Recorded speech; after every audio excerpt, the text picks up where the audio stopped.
All right, guys, so real quick, so just to get back to you guys about that question I had on the timeline of why are we going to establish an advanced airway such as an invasive procedure known as the surgical cric or the needle cric, right? So we're going to be utilizing that advanced airway procedure when we have the inability to effectively oxygenate and or ventilate the patient with less invasive means. So that means that we cannot BBM, we cannot pass a tube through the chords via ET tube, and we cannot establish an airway via SGA or supraglottic airway. So that is when we are going to have to be more aggressive and establish a surgical airway known as the surgical cric or a needle cric.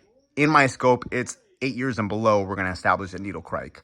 All right, so some of the indications why we're going to have to establish a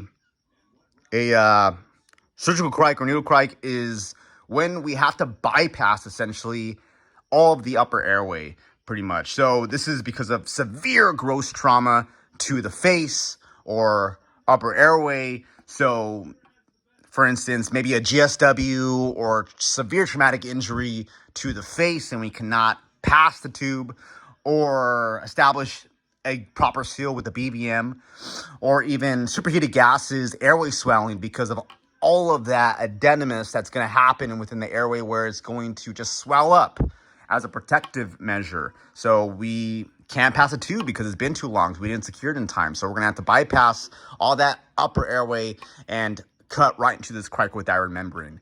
Or even severe foreign body airway obstruction where we cannot remove it with a McGill's and we cannot push it further into a main stem bronchus into the right stem, so we could at least ventilate the left, right? So we cannot do anything such as those, and those are the indications that we're going to have to establish a surgical airway or a needle cric.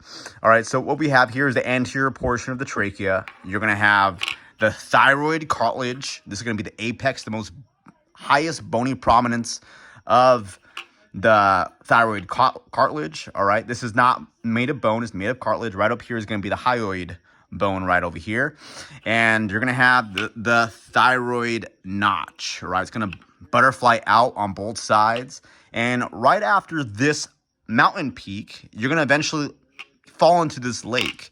This lake is going to be the cricoid thyroid membrane. This is going to be our anatomical landmark where we're going to establish our needle cric or surgical cric.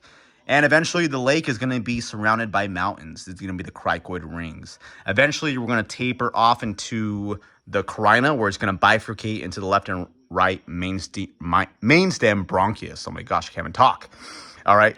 So this is pretty much the anterior portion of the trachea. We already talked about the indications. So superheated gases, inhalation, so severe swelling, or maybe severe anaphylaxis where the airway already swelled way too much where we can't even pass a tube, or even bagging is not even being efficient to effectively oxygenate or ventilate. Severe gross trauma to the face or upper airway, so severe traumatic injury or GSW to the face where they bypass the brain and they are essentially still alive and we cannot effectively get a proper seal with a BVM or pass a tube, or severe foreign body airway obstruction that we cannot push further into the right mainstream bronchus or remove it via the McGill forceps.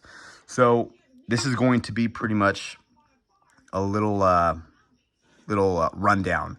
All right, so we are going to perform a surgical airway via surgical cric or needle cric because we cannot efficiently and effectively ventilate the patient and or oxygenate the patient with less invasive means, in pretty much being heads up on eliminating the potential for the patient going into respiratory arrest and eventually cardiac arrest before they code. So this is a very aggressive airway procedure, and if the patient needs it, we have to pretty much establish it. All right, so thank you very much, guys. I had a lot of good comments on what this thing was and why would we establish a surgical airway. What are the proper ways to do it? And I just want to get back to you guys. So thank you very much for your feedback.